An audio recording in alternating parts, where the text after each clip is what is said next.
नमस्कार दोस्तों, एआई के बारे में पहले एपिसोड में आप सभी का स्वागत है।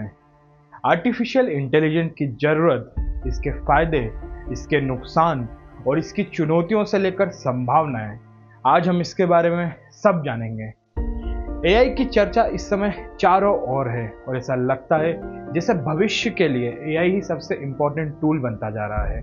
हालांकि इसके सामने कई सारी चुनौतियां भी हैं, लेकिन उसके बाद भी एआई की चर्चा हर जगह है। एआई वर्ड अभी खूब ट्रेंडिंग है। इंस्टाग्राम पर जब आप रील स्वाइप करते हैं तो शायद आपने ये शब्द देखा होगा, या हो सकता है कि वहां आपने एआई की मदद से बनी कोई फोटो या वीडियो भी देखी होगी। क्या कभी आपने सोचा है कि फेसबुक या इंस्टाग्राम पर आप कोई वीडियो देख रहे हैं और थोड़ी ही देर में वैसे ही वीडियोस आपकी फीड में लगातार कैसे दिखने लगते हैं? या फिर क्या आपने कभी सोचा है कि फ्लिपकार्ट या अमेज़ॉन पर जब आप कोई चीज़ सर्च करते हैं, भले ही वो चीज़ आपने खरीदी हो या ना हो, फिर भी कैसे आपको अपने फेसबुक या इंस्टाग्राम के पेज पर या फीड पर या किसी गेम के बीच में बार बार उस तरीके के ऐड दिखने लगते हैं? आखिर कैसे होता है ये सब? इसका सिर्फ एक जवाब है, ये सब कुछ आर्टिफिशियल इंटेलिजेंस की वजह से होता है। दरअसल सोशल मीडिया कंपनी एआई का इस्तेमाल करके यूज़र के इंटरेस्ट का पैटर्न बनाती हैं और उनका डेटा इकट्ठा करती हैं।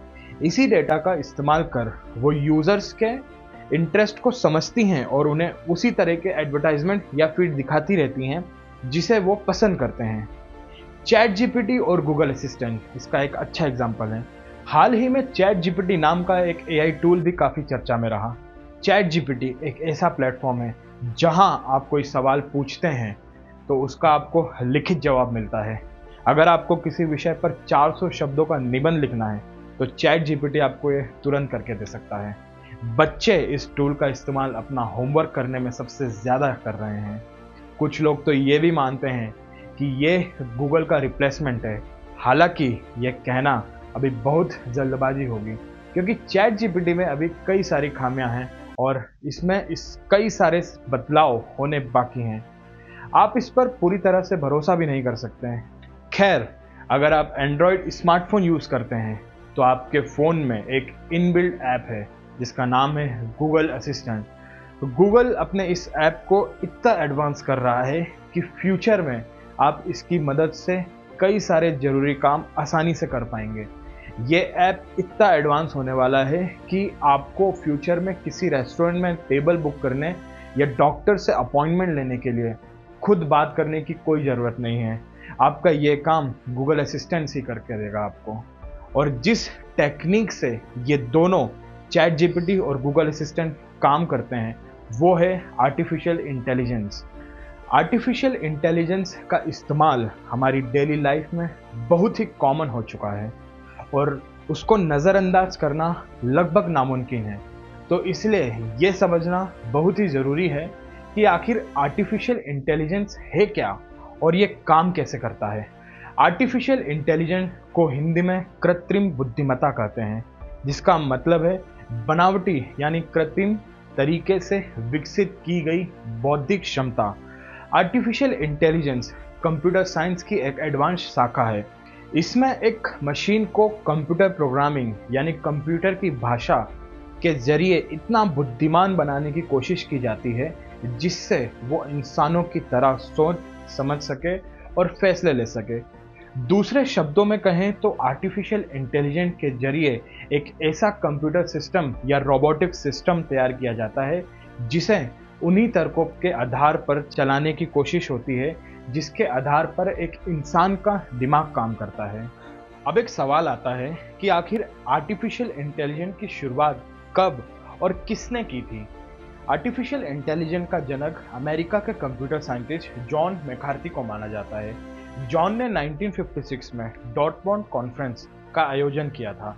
इसी कॉन्फ्रेंस में उन्होंने पहली बार आर्टिफिशियल इंटेलिजेंस के कंसेप्ट और संभावनाओं पर चर्चा की थी। जॉन मैकार्थी के मुताबिक एआई बुद्धिमान मशीनों, विशेष रूप से बुद्धिमान कंप्यूटर प्रोग्राम को बनाने का विज्ञान और इंजीनियरिंग है, जिसका मतलब है मशीन द्वारा प्रदर्शित किया गया इंटेलिजेंस। आर्टिफिशियल इंटेलिजेंस की शुरुआत भले ही 1950 के दशक में हुई थी, लेकिन इसे पहचान और नाम 1980s के दशक में मिली। 1981 में जापान ने इस टेक्निक को इस्तेमाल करते हुए फिफ्थ जनरेशन नाम की एक योजना का शुरुआत की। इसके बाद सुपर कंप्यूटर के डेवलपमेंट के लिए 10 वर्षीय कार्यक्रम की रूपरेखा प्रस्तुत की गई थी।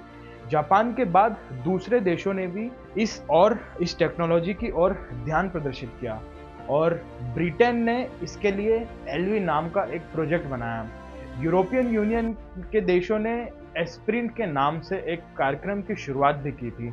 इसके बाद 1983 में कुछ निजी संस्थाओं ने मिलकर आर्टिफिशियल इंटेलिजेंस पर लागू होने वाली बेहतर टेक्निक जैसे कि very large scale integrated circuit का विकास करने के लिए एक organisation micro electronic and computer technology की स्थापना भी की थी। इस वीडियो को पूरा ना करते हुए यहीं रोकते हैं, क्योंकि शॉर्ट्स के ज़माने में 30 से 40 मिनट के वीडियो को देखना बहुत ही मुश्किल है। मैंने अपने पिछले वीडियो में ये पाया कि जिस चीज़ को मैं आप लोगों तक पहुंचाना चाहता हूं, वहां तक बहुत सारे व्यूअर्स जाते ही नहीं हैं। YouTube के माध्यम से मेरा उद्देश्य सिर्फ वीडियो पर व्यू लाना नहीं, बल्कि मेरा मुख्य उद्देश्य यह है कि मैं आप लोगों को कुछ नया सिखाऊं। मैं चाहता हूं कि जिस भी टॉपिक के ऊपर मैं वीडियो बनाऊं, उसके बारे में जितनी महत्वपूर्ण चीज़ें हों आपको बता सकूं। इस वीडियो को कंप्लीट करने के बाद मैंने यह पाया कि ये वीडियो 30 से 40 मिनट का हो गया है। हालांकि मैंने इसमें सिर्फ इम्पोर्टेंट पॉइंट्स ही लिए हैं, लेकिन उसके बाद भी आर्टिफिशियल इंटेलिजेंस अपने आप में बहुत बड़ा टॉपिक है। इस चीज़ को समझने के बाद मैंने इस टॉपिक के ऊपर एपिसोड्स बनाए हैं। तो ये था एआई के ऊपर पहला एपिसोड। इसके बाद वाले एपिसोड में मैं बात करूंगा कि आर्टिफिशियल इंटेलिजेंस का क्या इस्तेमाल है, किस सेक्टर में एआई कैसे काम कर रहा है। ये सब जानेंगे अगले एपिसोड में। तब तक के लिए धन्यवाद।